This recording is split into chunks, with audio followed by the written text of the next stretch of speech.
Welcome back, folks, to Let's Play Ultima 9 Ascension. And way last we left off, we've made all the preparations we can here on Earth. It is time for us to leave our world of birth behind and head to Britannia, which we apparently will leave as well forever once we defeat the Guardian once and for all. The Gypsy was very cryptic and isn't going to give us any more information. I wonder why. Before we decide to go, however, we're going to check out our journal, because there's a lot of information in here that you can overlook if you decide not to check the table of contents. Let us start with this main page here, and the picture of the Guardian trying to stop the Avatar from elevating up to some place unknown. Foreshadowing? Who can say? We are playing version 1.19F, and if we select our vitals, we get to see the Avatar's current statistics that haven't been altered for the class that we selected in the card minigame with the Gypsy.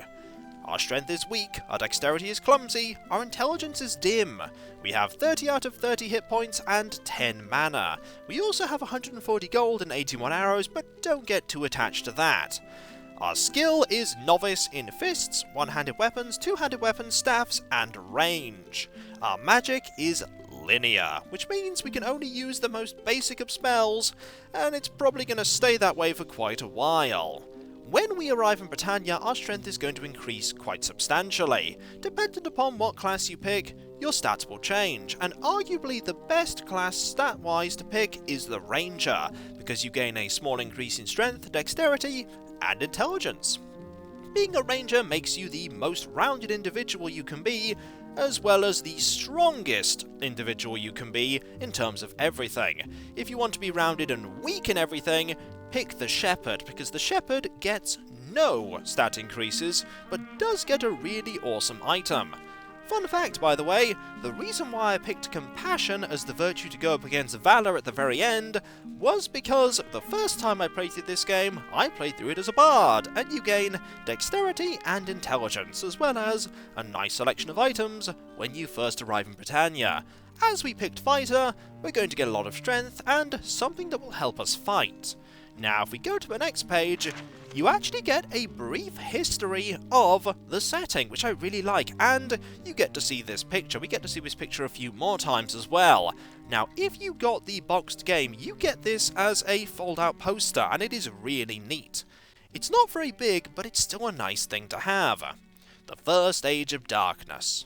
The tale began as a traveller from another world destroyed the Gem of Immortality and foiled the plan of the evil wizard Mundane to rule Cesaria. He also went and became a space ace, but the game won't tell you that here. The Revenge of the Enchantress. The traveller returned to drive back the hordes of evil summoned by Mundane's lover and disciple, the Enchantress Minax, who had sworn revenge for her lost love. Then, Exodus. Exodus, bastard child of the evil mages Mundane and Minax, brought Cesaria to the brink of anarchy before the traveller arrived and banished the last of this family back to the pit. That is the end of the Age of Darkness trilogy. Now on to the Age of Enlightenment, with the quest of the Avatar.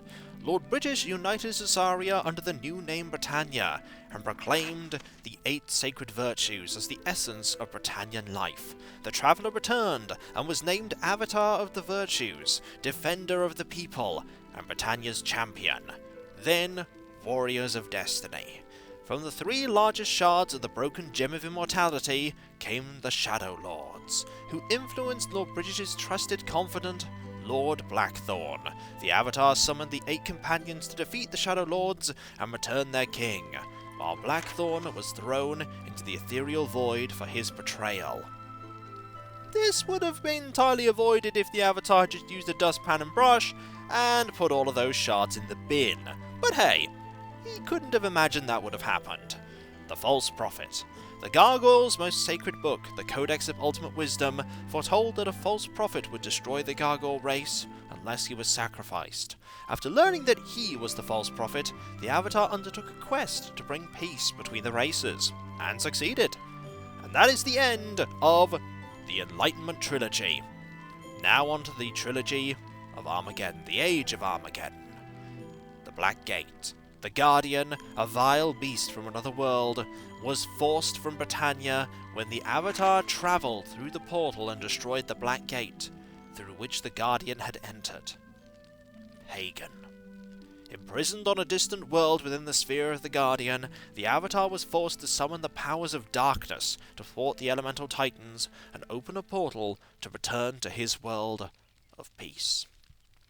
I think we actually returned back to Britannia, but we'll let that slide. And then there's stuff about this one. Ascension. The Avatar, champion of virtue, is called upon one last time to defeat the Guardian, who has wrought new destruction, through 8 great columns that are slowly ripping through the land and twisting the minds of the people. We're not done yet, though. We have this. Day 1. Hawkwind tells me that the Guardian has invaded Britannia, and Lord British needs me. After I have learned what I need here, I need to find the Gypsy. The gypsies here on Earth told me to meet with Lord British as soon as I got to Britannia. Gotcha. And finally, we have the Bestiary of Britannia. If you want to learn stuff about the enemies you're going to be encountering in this game, here's where you do so. There will be some enemies that won't be in this book, but a lot of them are. Information to aid the wary traveller. Beasts. Archer. Archers are quite proficient in ambushing from elevated places with ranged weapons. Good to know, though that makes sense. Bandit. The bandit fleeces the unsuspecting at sword point and dispatches them to hide the evidence. We've encountered one of these before. Bat. Favouring the night, a bat's shrill cry can alert others. The larger vampire bat can deliver a poisonous bite. Good to know. Brute. These mulish humanoids enjoy fisticuffs for its own sake, and are too stupid to feel pain. They sound tricky. Creeper plant.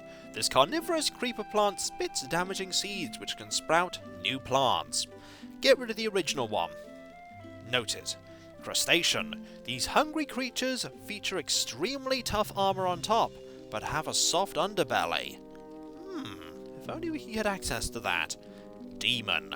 This hellish spawn can rip flesh with its claws, and has the power to summon its own minions to attack you as well. Dragon. A highly intelligent and dangerous creature. Dragons are excellent flyers with keen senses, and I hope we do not encounter one, but who am I kidding? We're going to encounter one.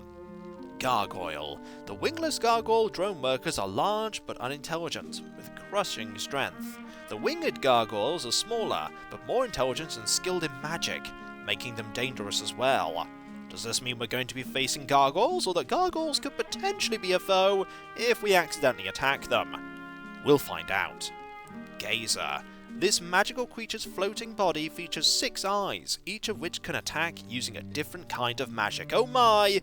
Do we know a lot about them? We fought a lot of them in Ultima Underworld 1 and 2. Ghost. Often found near their final resting place, ghosts can phase in and out of the ethereal void. Gonna make them tricky to hit. Ghouls, or zombies. These morbid creatures are the animated flesh of the recently deceased. They can spread disease and will not cease until their bodies have been destroyed. Noted. Goblin. Though most goblins attack with an open-handed blow, the sergeants carry weapons as totems of station. Good to know. Hellhound. Born of lava and fire, the Hellhound's fiery breath can burn one to the ground. And then there's the Icehound. This watery creature's freezing breath can immobilize a warrior, leaving him defenseless against attacks from the rear and side. And then we jump straight to liches. The lich is the master of the undead, summoning skeletons and ghouls to attack its foe. He is only visible when casting spells, so we're going to have to take advantage of that. Mage. The mage has a great deal of knowledge and power, and should be treated with a healthy respect. Oh, don't worry, I will. Mimic. From afar, these creatures appear to be inanimate, but at close range can deliver a searing bite.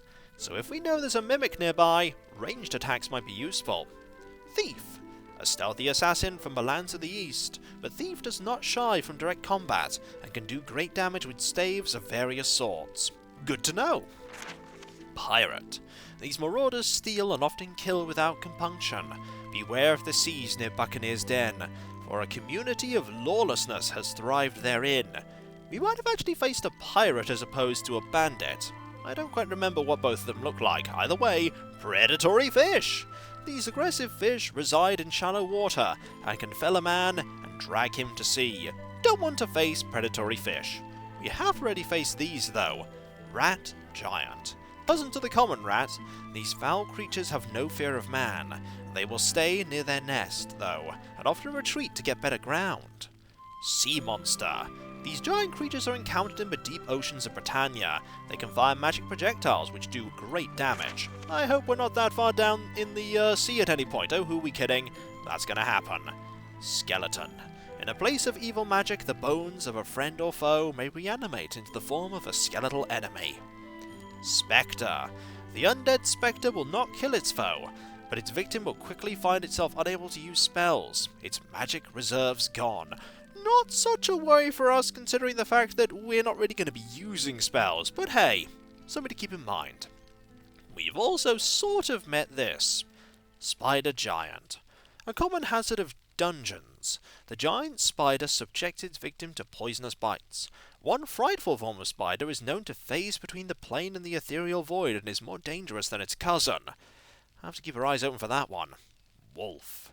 A creature of the forest, the wolf has a voracious appetite and an acute sense of smell, so it is best to watch your step. And with that, we have read all that we can read there. And this is where all the save files are. And we have the credits here. We'll be looking at them at the very end. Anything past the credits? Yes! The quote section. We'll be reading that at the very end as well. Just flick through all of this, see if there's anything else. No, there is not. And I just read that last quote there, and I have many questions. And so, folks, when we come back, we will step through the portal to Britannia, and we will begin our adventure. Let's hope that the small journey from here to there is not fraught with peril. You may think that there's no peril to be had, but who knows? Who knows what the Guardian will throw at us. And so, I'll catch you next time, folks, and I'll see you then. Later.